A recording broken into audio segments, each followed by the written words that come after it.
My name is Kristy Umeda, and today we're just going to go over a rundown and summary of how to file your general excise tax for the state of Hawaii.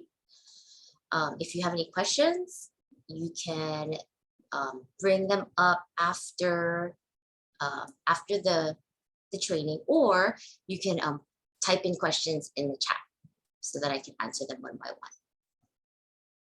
So G.E.T training, general excise tax is a privilege tax imposed on business activity, any business activity in the state of Hawaii.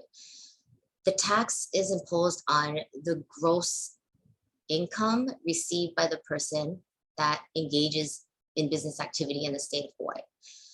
You don't necessarily have to be a Hawaii resident to pay GE taxes. It's just everyone across the board doing business in the state of Hawaii that has to pay GET. Oahu's GET taxes is 4.5%, Maui's is 4%, Big Island is 4.25%, and Kauai is 4.5%.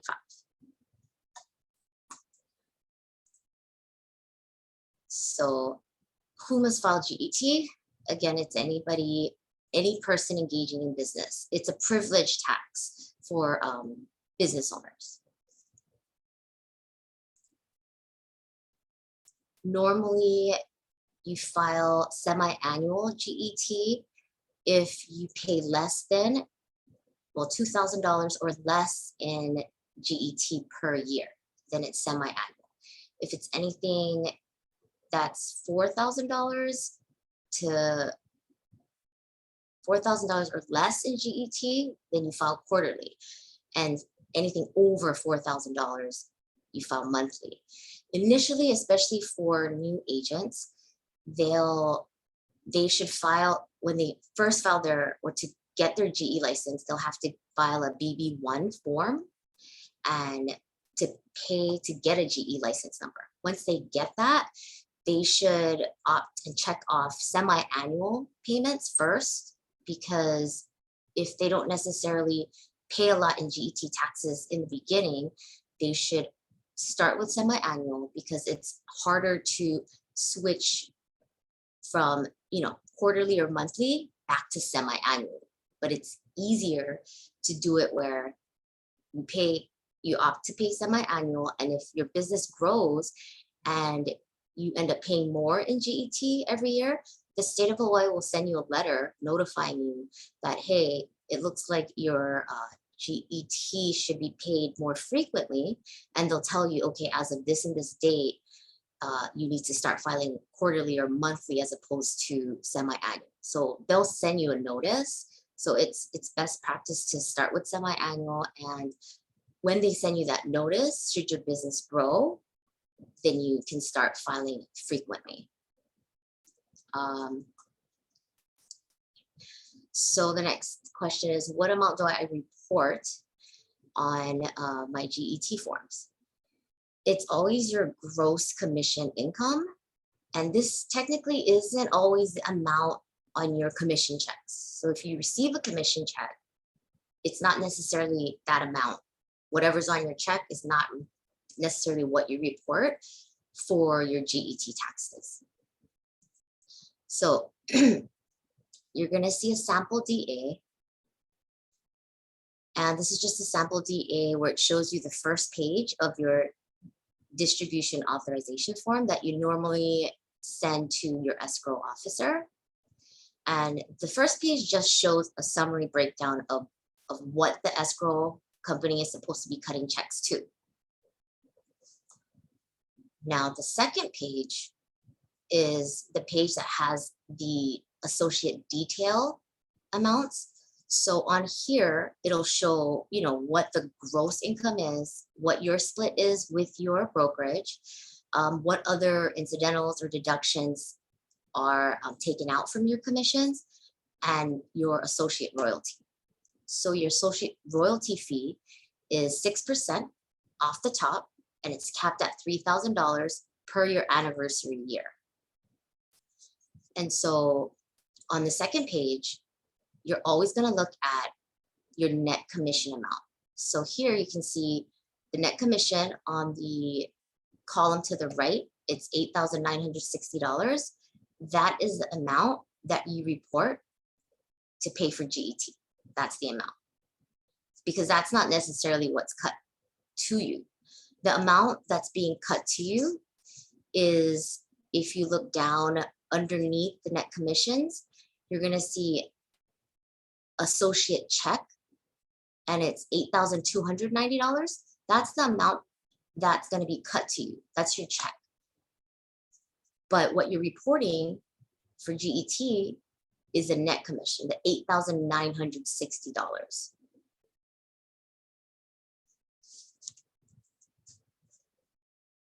The difference between the two is your deductions. And so your deductions are listed line by line on the second page of the DA over here. So where it says Holly Investments, $100, American Creed Home Inspections, $570.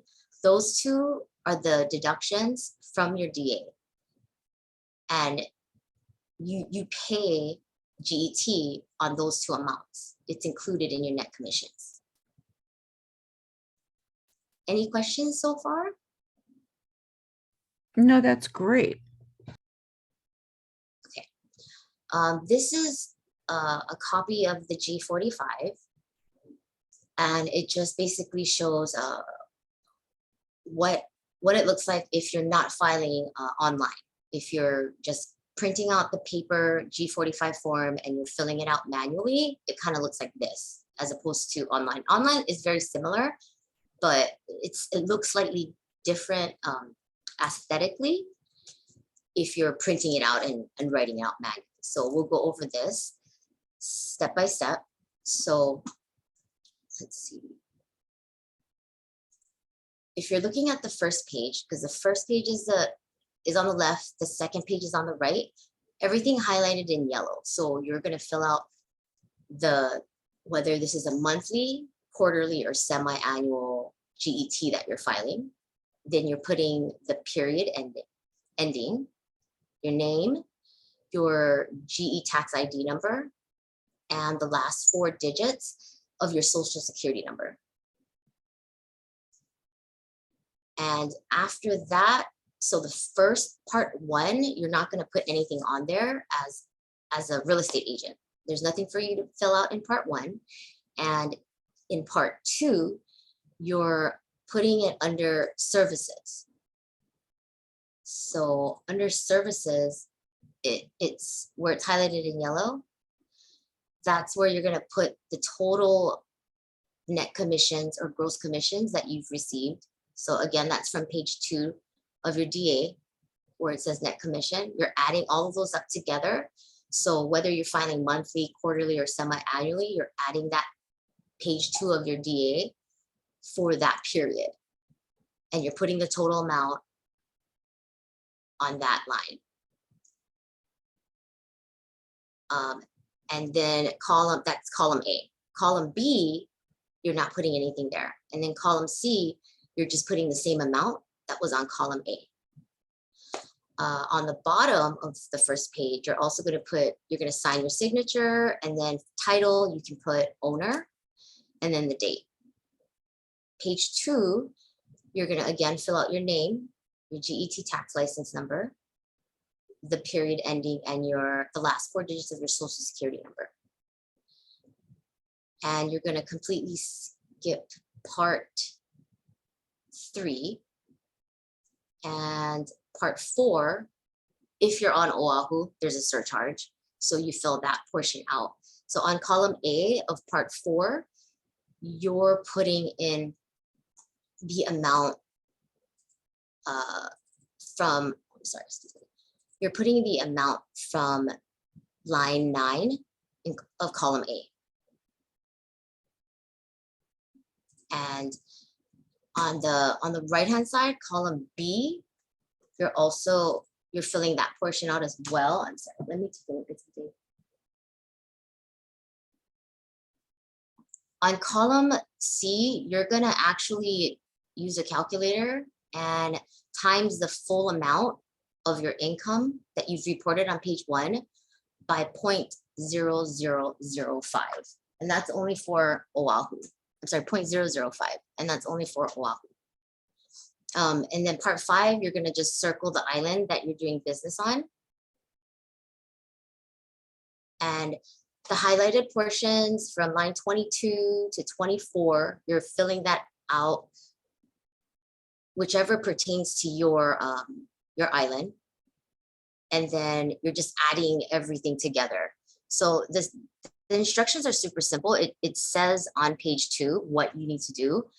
You're adding, multiplying. If it says multiply by 0.04, that's what you're doing, and putting that amount on column C. And if it applies to you in 0.005, then you're adding the amount and putting that amount on column C. And then you're adding those two amounts together, and that's the total taxes due. So line 25, you're putting that same amount on line 27. So you're just going to follow the instructions going down. Not everything needs to be filled out. The only parts pertaining to your island, you're filling out that's highlighted in yellow. If you want a sample, or if you want a copy of the PowerPoint slide, I can also email that to you. Just let me know in the chat, and we'll send this out to you after class.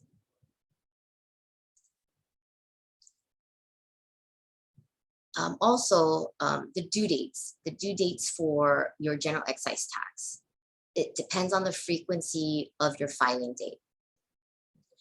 If you're filing monthly, it's due the following month, the 20th of the following month. If the 20th lands on a weekend, or if it lands on a holiday, then it's due the first business day after the holiday. Quarterly filers, it's always due April 20th, July 20th, October 20th, and January 20th. And if those land on a weekend or a holiday, then it's the next business day thereafter. For semi-annual filers, it's due, January through June 30th. It's due on July 20th. And then July 1st to December 31st, it'll be due on January 20th in the next year. Okay, we have a question. So what if you have a team of 2 on the same G.E.T. license? Can you combine on the same form, or do you need to submit 2 separate? So, okay, so a team of 2, every individual has to file their G.E.T. separately, because it goes by the person's G.E.T. number and their social security number. So even if there's a team of 2, you both are independent contractors, and you both have separate GE tax licenses and separate social security numbers. So you file separately. On your DA, if you have, let's say you have a team and you have 2 separate, you have a transaction and it's 50-50. Then on your DA, there's going to be associate detail for one team member and the second team member, and each person is going to take their net commissions from that detailed associate, page 2, and report that separately in their GET filing. Did that answer your question, Teresa?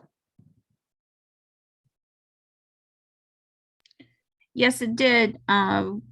We've been submitting it differently, so we're going to have to fix it. Okay, I mean, unless, yeah, it has to, yeah, because then it's based on your GE license, and your GE license is tied to your name. It cannot be an LLC. It has to be your individual name, because it's tied to your social security number. Okay. Because you're an independent contractor. Well, we each had one, but we've been only using one, so I need to fix that.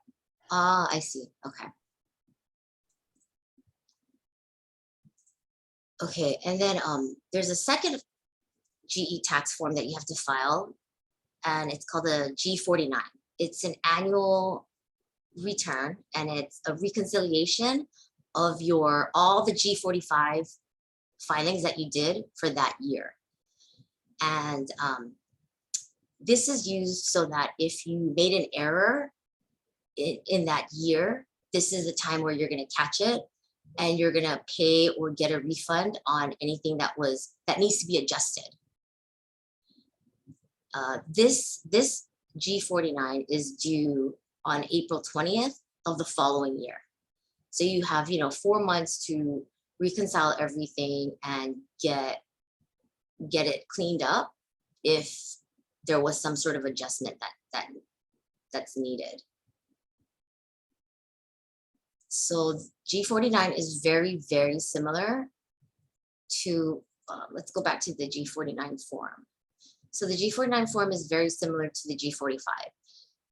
You're putting exactly the same, you're filling out the same columns and the same line items, but you're adding all the G45 forms that you filed throughout the year. You're totaling them up and putting that in these columns.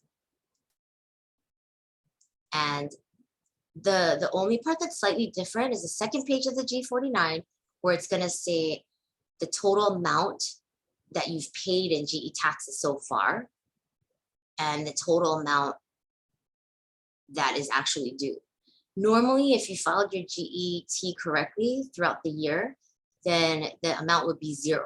But if there needs to be adjustments or revisions, there'll be, a refund to you. It'll be a negative or a positive. So it'll show, okay, you're going to need to pay back taxes of this amount, or that amount. So if you file online, when you put in these numbers, it actually calculates for you. So it's a lot easier as opposed to doing it manually. So that's food for thought. And if you need the link to try and set up e-filing online, let me know, and then in the chat, and we can email all that information to you as well.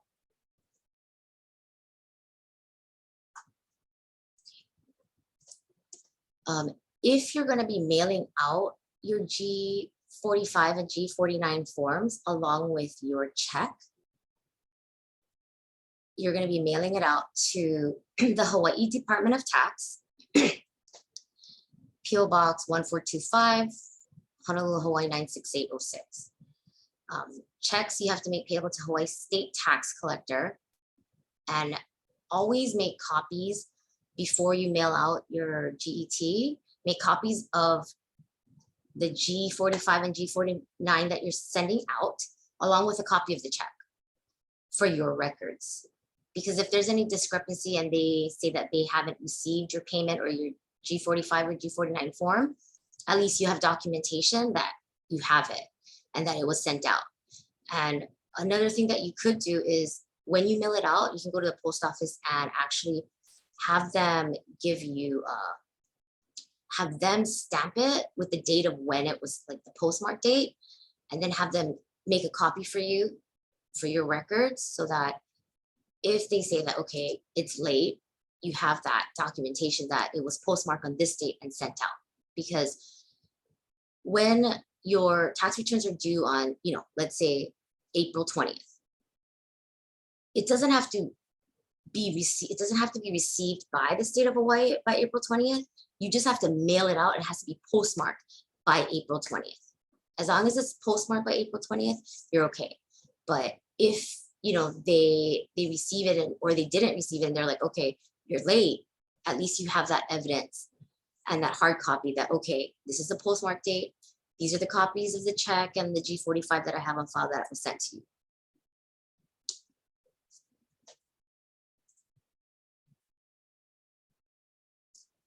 You can also file forms and payments electronically. This is the website. You can get, there's an FAQ page, and that's the link. Does anybody have any questions so far? This is great. Thank you. I think what I'll do is, because this is a small class, I'll email all of you the PowerPoint slides, some brief information about GET, and what the board sent out about GET taxes for real estate agents. So everybody has a copy. Kristy, this is Barb. Can you Yes. repeat one more time on the DA? You said that you're reporting the net commission. And can you review what comes out of the GCI to get to the net commission and what doesn't? Oh yeah, okay. Thanks. Juvie, can you go to slide 7? Okay. One more slide after. Okay, so this is the second page of a sample DA. And on this sample, what you're reporting on your GET filing is the net commission. So you're filing the $8,960. You're paying GET on that amount.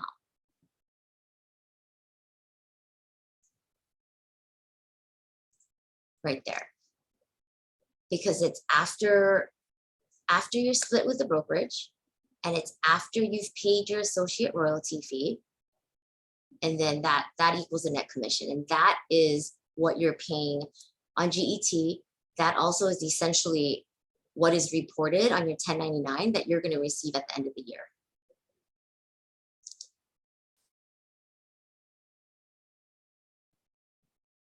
Did that answer your question, Barbara? Yes, thank you. Okay. If anybody has any other questions and they forget or they want to just email me, I'm just going to put my email address in the chat. And you can just email me any questions that you have on GET.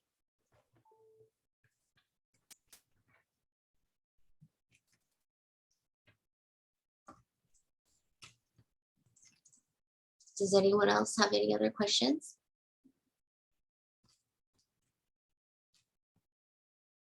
Okay, I think that's it. Thank you for attending GET training. Thank you. Thank you. Thanks, Kristy. Thanks. Happy Tuesday. Happy Tuesday.